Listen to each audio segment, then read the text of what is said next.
तो ये हम लोग अभी वॉल्यूम 10 है हमारा, 10वां वॉल्यूम आ गया। टोटल 18 हम लोगों ने वो इशू जो डिस्प्ले है आपके सामने ये में। और आज द बायोब्रियो ने 10 वर्ष पूरे कर लिए हैं। 10 वर्ष पूरे करने में जो जो रास्ते में कठिनाइयाँ आई, सब कठिनाइयों को पूरा करते गए लोग, उसको बिल्कुल सॉल्व करते गए। उसमें हम लोगों को centre for social and environmental research जो है उसने काफ़ी मदद पहुंचाया।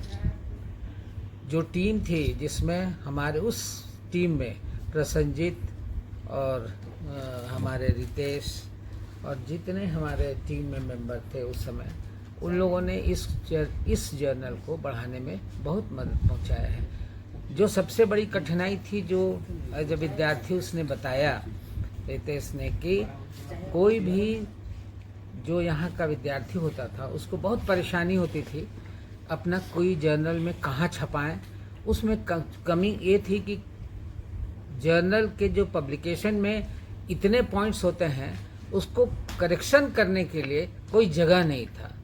और ये विद्यार्थी होने के बाद भी इसने जो सजेशन दिया हम लोगों ने उसको माना, और हम लोगों ने रिसर्च स्कॉलर्स को उसमें कि उसके पेपर को रिजेक्ट नहीं कर देना है, उसको ले करके सजेस्टिव वे में करने के लिए आगे हम लोगों ने बढ़ाया, जिसको इसने इंगित किया। और चूंकि वो विद्यार्थी उस समय था और रिसर्च स्कॉलर था, इसलिए उसको याद है कि वो कठिनाई थी, उस कठिनाई को भी हम लोगों ने दूर किया था।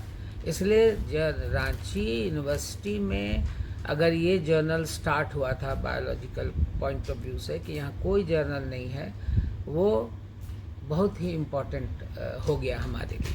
आज ये इम्पैक्ट फैक्टर में आ गया। देखिए 8.1 इसका साइंस का इम्पैक्ट फैक्टर हो गया इस जर्नल का, ये बहुत बड़ी बात है।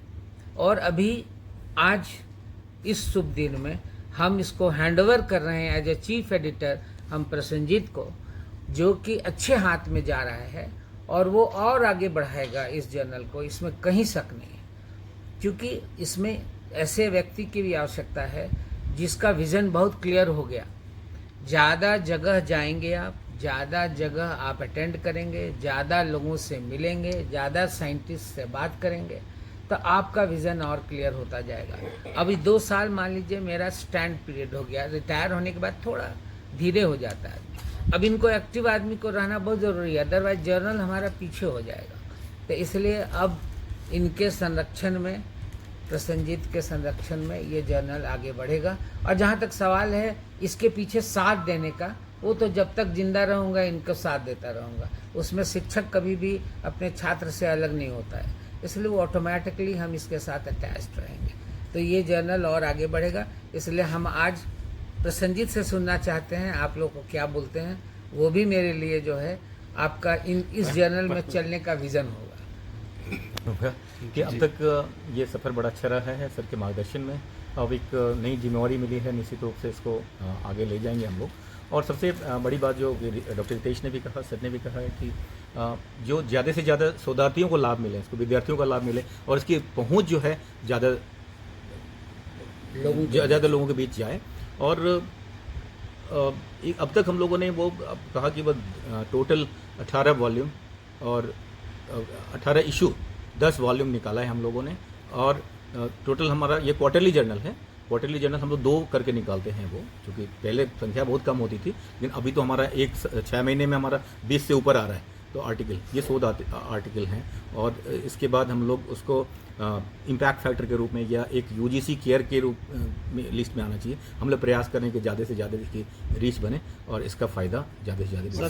सर कोई नया सवाल है कि अभी आर्टिफिशियल इंटेलिजेंस का ज़माना है, ऐसे में ये जनरल कितना चुनौती स्वीकार कर पाएगा? निश्चित रूप से देखिए, अपने आप को बदलने की बात होती है कि हम लोग जैसे अभी वेबसाइट ही करा, हम लोग हमारा वेबसाइट काफ़ी पुराना हो, 10 साल पुराना, हम लोगों ने इसी कारण से उस पर अपने आप को बदलने की कोशिश की। आर्टिफिशियल इंटेलिजेंस की बात है तो वो भी हम लोग उसके ऊपर में भी धीरे धीरे काम कर रहे हैं और उससे कम्पीट करने की कोशिश करेंगे कि हम लोग उन सब चीज़ों को क्लब करते हुए आगे बढ़ें। सर ये झारखंड के संदर्भ में अगर कहें तो कोई ऐसा शोध आर्टिकल जो आम लोगों को जानना चाहिए इन्वायरमेंट के क्षेत्र के लिए जो आप बता सकें हमें? हमारे कई आर्टिकल झारखंड के क्षेत्र में, मैंने कहा कि जलकुंभी वाला चूंकि वो पब्लिश हुआ है उसका मतलब उसमें काफ़ी तालाबों में, अमूमन सारे तालाबों में झारखंड का मेरा खुद शोध पत्र है जो दूसरी पत्रिका में पब्लिश हुआ है वो, लेकिन वो झारखंड के अमूमन सारे जिलों में मैंने 2400 जिला झारखंड में घूमा है और 2400 जिला में मैक्सिमम तालाबों में जलकुंभी भरा पड़ा है। एक आर्टिकल हुआ यहाँ के जो औषधीय हैं, अलग अलग जो ट्राइबल्स हैं, चाहे वो उरांव ट्राइबल्स है, संथाल ट्राइबल्स है, उसमें ज़्यादा से ज़्यादा माइनिंग की जो प्रॉब्लम्स हैं यहाँ पे, सारे जो बर्निंग इशूज़ हैं सारे के सारे बताएं सर ना एक आध दो, जैसे जलकुंभी पर ही है। हाँ। तो तालाब में जलकुंभी है तो उसका क्या? हाँ, जलकुंभी देखिए, जलकुंभी में ये बताते हैं कि जलकुंभी कैसे बढ़ा। जलकुंभी की एक जोड़ी एक सीजन में 48,000 गुना बढ़ता है। आप समझिए कि ये पूरे के पूरे पानी को अपने चपेट में ले लेता है। तो इस तरह की चीज़ों को पढ़ें, लोग जानेंगे कि भाई हाँ जलकुंभी क्या चीज़ है, नंबर 1। दूसरे देखते हैं कि ये तालाब में उगता है, तो अभी जैसे आप रांची में डिस्टिलरी तालाब में वो भरा पड़ता था, अब डिस्टिलरी तालाब ही खत्म हो गया। तो वो लोग जाने कि कौन सा पौधा था।